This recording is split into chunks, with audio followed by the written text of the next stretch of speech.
Welcome back, everyone. I wanted to do a little drive through Gordon Head and see how many small side roads I can push the car down to. So first of all, I wanted to show you this left turn. As usual, it's a fairly unsuccessful one. It's about to make a left turn. It starts to move out, and there's a car coming. I had to stop it.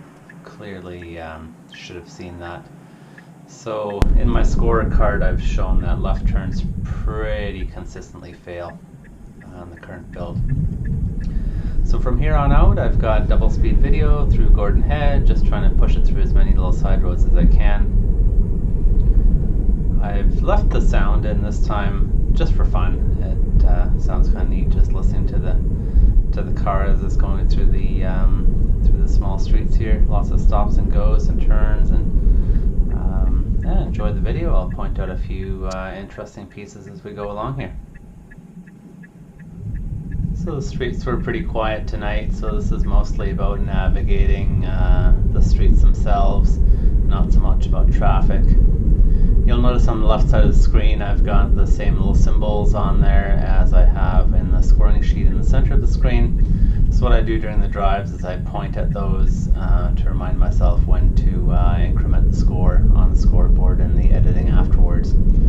So if you see me pointing there, that's what that means. So generally on this whole drive, it actually did fairly well. It actually was going fairly quick through these little neighborhoods here. 40, for the most part, 44. It felt about what the video looks like at double speed as you're going through here. Pretty close to it anyways.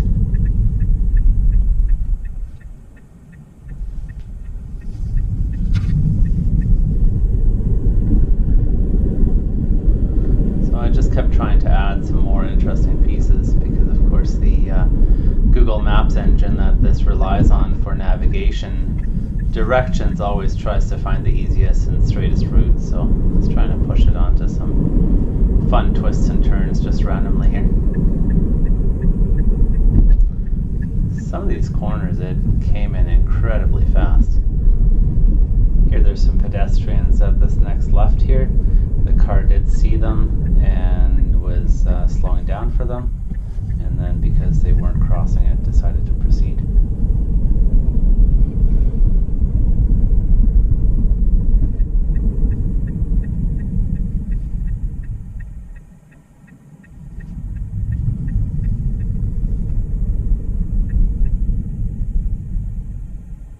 That was the end of one of the navigation routes there. That's why I stopped there. So here I reported a speed limit too high. That should have been a 30 park zone, which it normally does pick up, but for some reason it didn't until we came around the corner here, and then it picked it up. So I'm not sure what happened there. But it does seem to be good at detecting the end of the 30 zones in parks. We just passed the back of the speed sign, which is the end of the 30 zone. Around here, didn't pick up the increase in speed until a bit later. Now here I thought it missed the turn off, but what happened is it reached one of its waypoints, and I hadn't pushed the continue trip button, so I had to push the continue trip for it to actually pick up on this next navigation, so that was my mistake. There's an interesting tight left turn that it made successfully. Funny triangle shape of roads to get back to its original navigation point there. So these curves are pretty interesting there, but it had no problem with any of them. So like I said, in general, pretty much this whole drive through these subdivisions was very successful from a navigation and general driving perspective.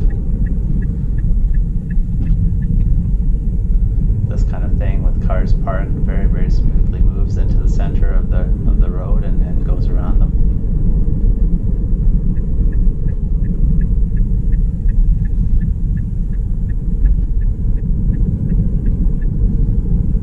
I was wondering if we'd see some more phantom garbage cans here. The other day I was driving around when it was garbage and compost day with all the cans out and it saw some phantom cans, just like we had the phantom cones in the Vancouver video. It really came at that car pretty fast, and I was very close to disengaging, but I didn't, and it managed to get around it just fine.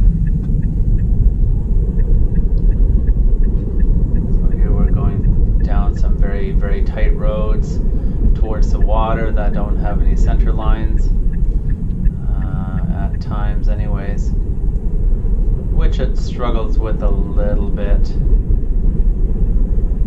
but again, generally quite good.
Some of these sidewalks that are very close to the same kind of color and shape as the road, but it had no problems at all.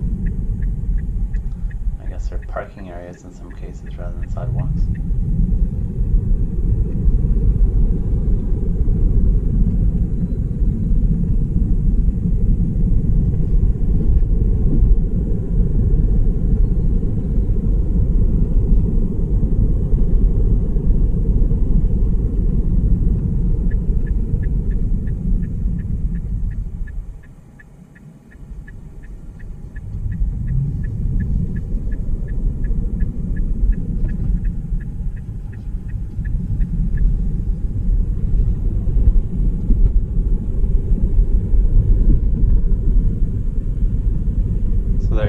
Example of the braking. It's really hard to pick up in the video, but that's gives us our first braking demerit.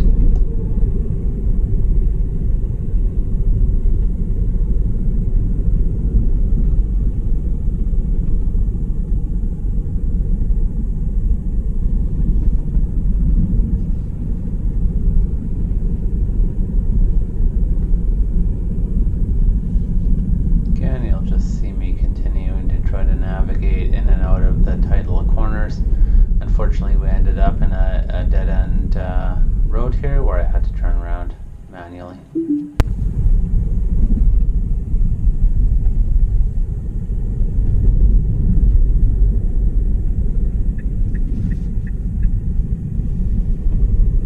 There we had a demerit there for signaling for no reason. That's not really a turn-off, it was just a curve in the road.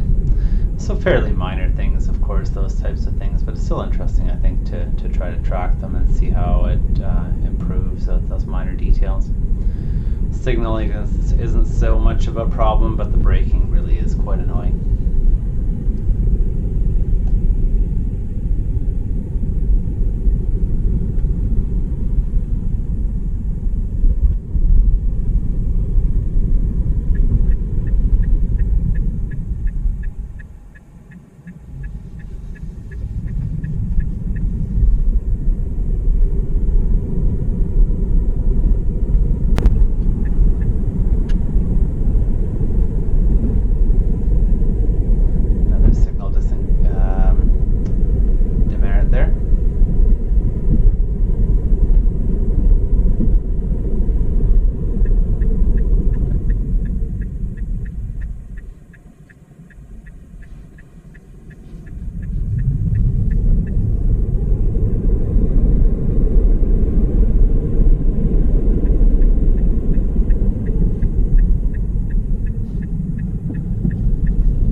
That's probably the most common minor demerit that we have right now. The second most common is the lane change for no reason. So the reason for stopping here is just because of the end of the navigation, of course.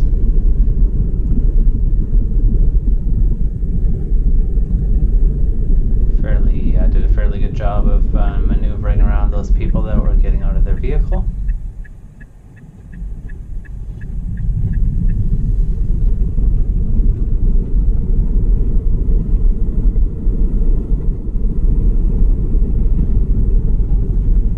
This was interesting. It was going to go around this car, and I guess in retrospect that would have been okay.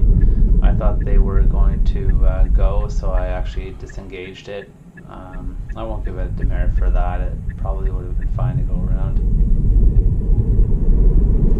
So now I decided to go up Mount Doug, which is a little mountain in this area with a very twisty road, as you can see in the map there, that goes up to the top of it.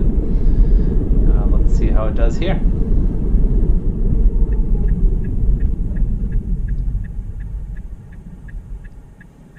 Four-way stop, fairly easy without any traffic, of course.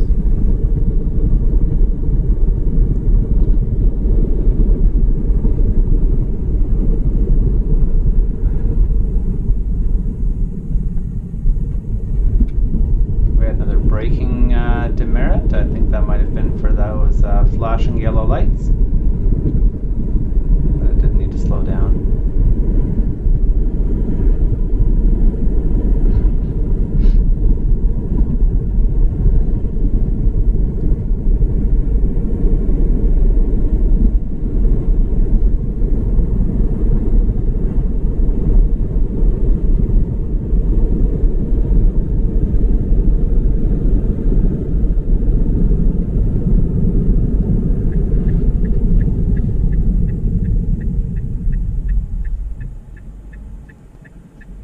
Turn here, and promptly another fail. That car was coming in on the left turn lane.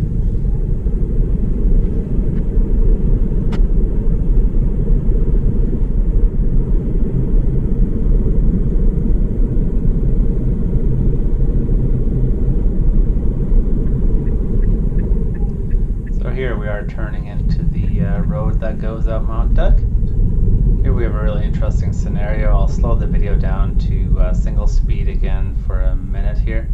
It's waiting to get around this vehicle, and then it heads straight for those pylons. It sees them as cones for a second, and then they disappear, and it's trying to decide whether to go right or left, but I definitely would have hit them if I hadn't disengaged there. So I'll give that a wrong action demerit. It's not really as serious as heading towards a car, but still not great. Quite unusual too. I've never seen it head for a pylon like that. Generally it does see them quite well. Interestingly, on the way down I tried it 2 more times, and well, 3 times actually, and it saw them both times and went around them on the wrong side of them, but it did make it. So here we have a braking demerit. So that type of thing where it seems to learn even on the same version of the software by repeating a route seems to be happening quite a bit. So I don't know if that's a real thing or if I'm imagining it, or if it just happens to be a slightly different scenario that it happens to see the second time. So here it was going quite a bit too fast, so I give it a demerit for wrong speed limit. It didn't pick up the 25 km/h park speed limit signs here because they're different than the standard road signs. So that's pretty much the end of the video there for today. Hope you enjoyed the video. Let's have a look at how we did overall on this drive. So overall about 15 kilometers of driving, 32 demerits, so that's a worse score than we normally have. Mostly again, of course, because of those left turns that just can't really seem to handle. So hope you enjoyed the video. Have a good day and hope to see you again soon. Please like and subscribe and share with your friends if you're enjoying the content.